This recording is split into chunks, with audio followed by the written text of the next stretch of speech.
நடிகர் விஜய் நடித்து 2001ஆம் ஆண்டு வெளிவந்த திரைப்படம் பத்ரி. இதில் விஜய்க்கு பாக்ஸிங் மாஸ்டராக ஷிகான் உசேனி நடித்திருப்பார். கராத்தே மாஸ்டரும் நடிகருமான ஷிகான் உசேனி தொலைக்காட்சி நிகழ்ச்சிகளிலும் சினிமாவிலும் நடித்திருக்கிறார். இவர் தற்காப்பு கலை பயில விரும்பும் மாணவர்களுக்கு பள்ளி ஒன்றையும் நடத்தி வருகிறார்.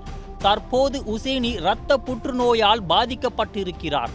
இந்த நிலையில் அவர் அண்மையில் அளித்த பேட்டி ஒன்றில் தமிழ் மற்றும் தெலுங்கு சினிமாவின் டாப் நட்சத்திரங்களாகவும் இன்றைய அரசியல் ஆளுமைகளாகவும் வலம் வரும் பவன் கல்யாண் மற்றும் விஜயிடம் கோரிக்கை ஒன்றை வைத்துள்ளார். அதாவது, மாணவர்களுக்காக நான் கட்டி வைத்திருக்கும் இந்த கலை மாளிகையை விற்று அந்த பணத்தை 8 ஆண்டுகளுக்கு மேல் என்னிடம் பயிற்சி பெறும் மாணவர்கள் ஒலிம்பிக்கில் மெடல் வாங்க பயன்படுத்த வேண்டும்.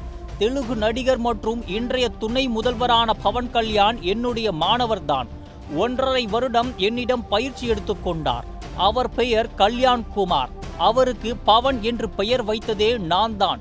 இன்று துணை முதல்வராக இருக்கும் பவன் கல்யாண் என்னுடைய கலை மாளிகையை முடிந்தால் அவரே 11 கோடிக்கு வாங்கி கலைக்கோயிலாக மாற்ற வேண்டும். அதுபோல் நடிகர் விஜய்க்கும் நான் ஒரு கோரிக்கையை வைக்கிறேன்.